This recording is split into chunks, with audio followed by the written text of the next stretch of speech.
All right, so here we are, Friday, May 5th, 12:30, north of Grand Rapids. Supposed to get up into the 70s, it's in the 60s now.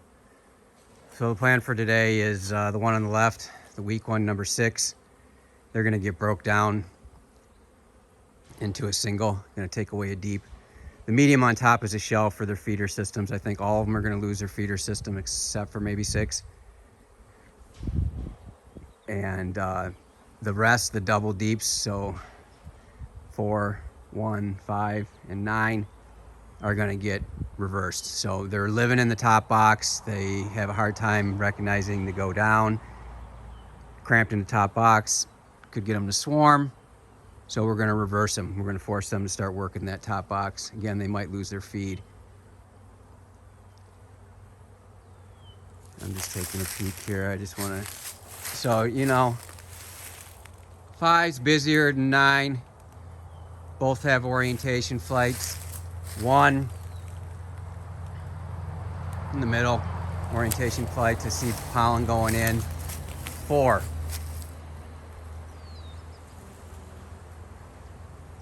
All that circling, all that figure 8, that's orientation flights, and that's likely new bees.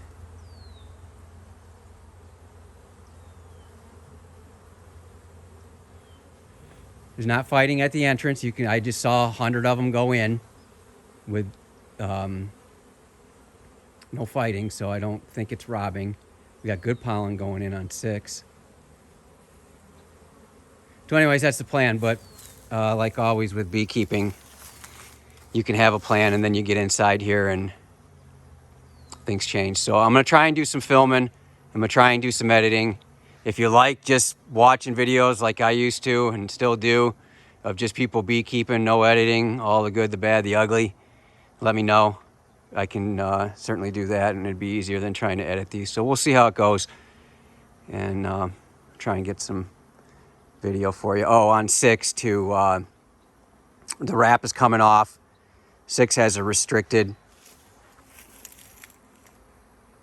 entrance, really restricted, so no mouse guard, and then 4 and the rest of them have a mouse guard, so the mouse guards are coming off also. You can see down here those mouse guards. See on the porch the white, that's old pollen patty paper that they're so in the mode for spring cleaning, they're still trying to drag it out, and my stupid mouse guards are obstructing them. So I'm not going to scrape the bottoms too much. They'll clean that out once they have a better way and they're not so obstructed. So anyways, here we go. All right, so here we are. 6, the weak one, like I said, broke down into 1. Probably talk about it more at the end. But if you were watching before, with those bees, when I took away the upper entrance and they were freezing on the outside because they couldn't find the entrance, set up that tar paper to warm them up. I'd say we saved over half of them. So obviously I don't need the tar paper now. I'll try and talk loud. This one's going to be broke down and switched. So the deeps are going to be moved. Top's going to become the bottom. The reason for that is they're living up here, right? And they don't move down well. They always move up great. So they're living up here. They're laying in here. We're going to move this down, force them to come up. Also, none of the other ones have feed.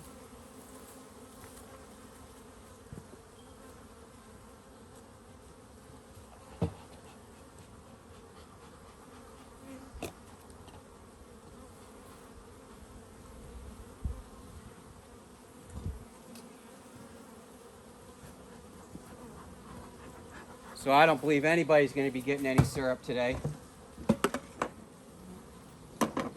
So that syrup's going to go in the fridge.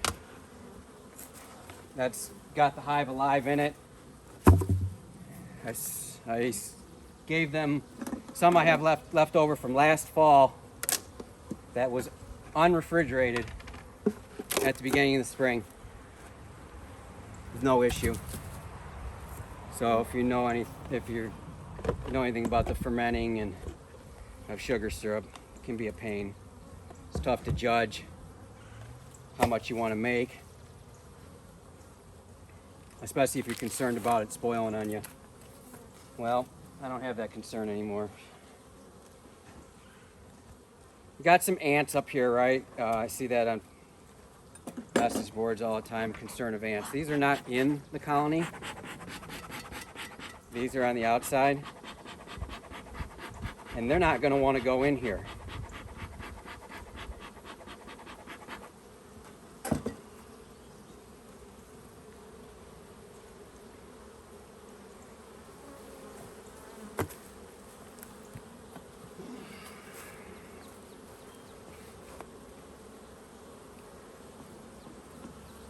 I should have took a better peek before I smoked them. That's my fault. Keep that in mind. You kind of want to see what was up here before you smoke them. So there you go. I should not have done that.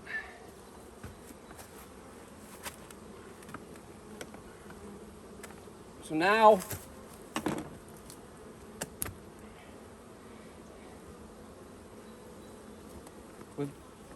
so I lost that visual, right?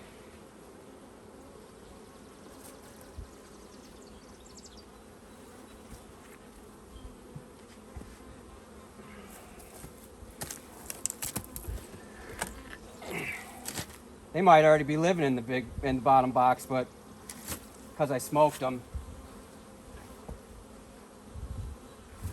I'm not sure now, right? So we're gonna go by weight. Ridiculously light.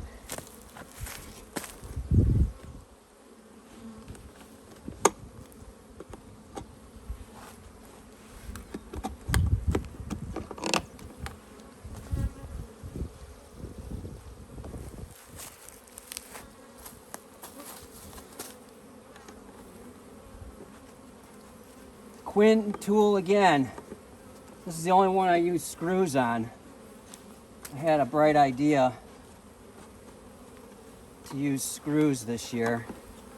You can see I only got 2 in, but instead of having to go back to the truck and get a screwdriver, this Quint tool's got this bit in there. I won't use screws again. This is stupid. Too much.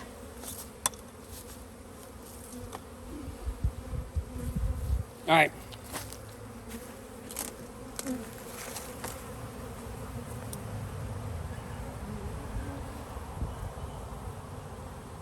So carry extra lids with you, right?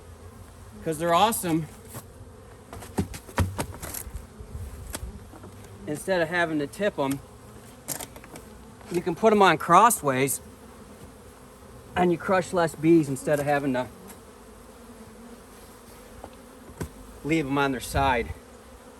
I did not look for swarms in that one. It's a pretty nasty bottom board, so we're going to take care of that for sure.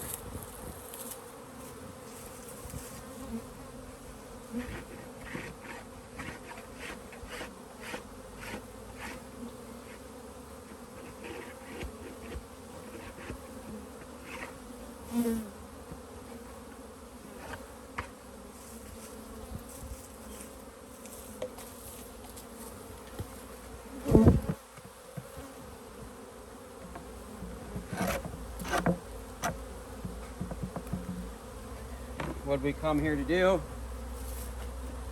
to switch these out. This is the heavier one. This is the one their brood is in. Because their nectar's by their brood, their pollen's being put by their brood. They're good space managers.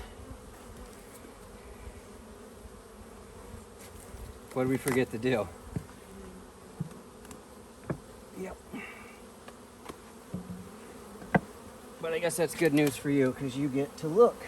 Oh boy.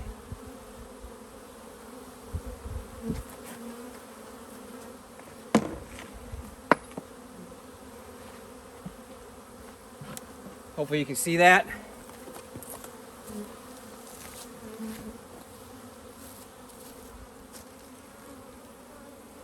Dry, dry, dry.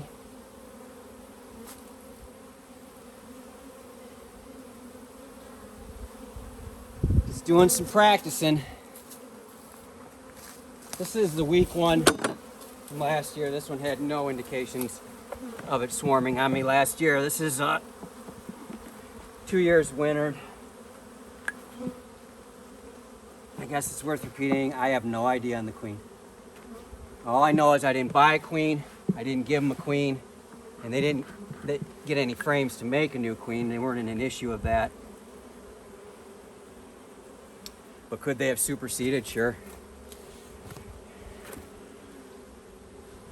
But this was caught late in the season 2 years ago. Yeah, I mean, look at that. They haven't been doing anything in here in a long time. Look how dark that comb is.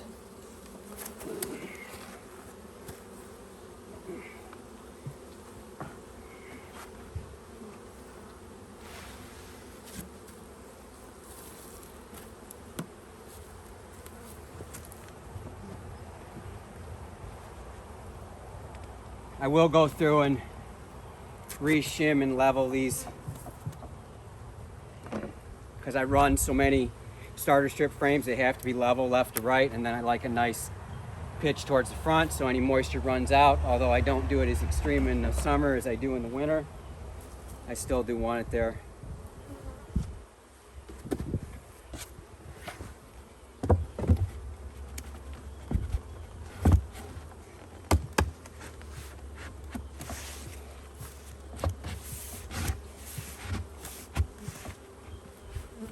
I'm gonna have to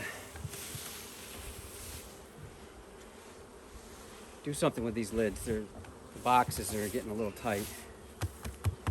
So anyways, it's a good looking colony. I'm gonna continue on like this and then we'll talk. All right, so we're all done. All the doubles are switched. 6 is the one here on the end, lost its number. It'll get it back. The only one that had a swarm cell was the one I filmed, which is 9 all the way to the other side. Again, on 6 here, the one that doesn't have the number anymore, it's just too big. They only got 6 frames occupied. You could have left it, but they're not comfortable with that, and they're not going to be as productive with that. And it's going to be even harder to keep it warm. Your main goal is to have them boost with brood, and they need to keep it warm, so just too much to manage. It's probably only going to be taken away a week and a half, maybe not much more than that. You can see 4 there. That's got a beautiful gap. That's a bummer. I'm probably going to need some painter's tape before I go. But anyways, all in all, a good day. Swarm cells were dry. Everybody was in the top box. Everybody's bottom box was bone dry. So that's why we switched them. And it worked out well. It was a good day. So 6 isn't going to be an issue because we're going to use 6 by stealing brood from these stronger colonies and giving it to that. 6 is probably going to go into production, as far as honey production, a couple weeks later than these, and I'm hoping that honey will be soon. I'll probably throw some boards up here on these entrances just to close them off a little bit, especially down here. Not so much that one, but this one, these 2 are a little weaker. So I got various pieces of wood that I just put on there. I won't be as restricted as 6 on the end, but I might close them off halfway. Definitely more than what they already had. Some good vent. So yeah, that's about it. I appreciate you watching.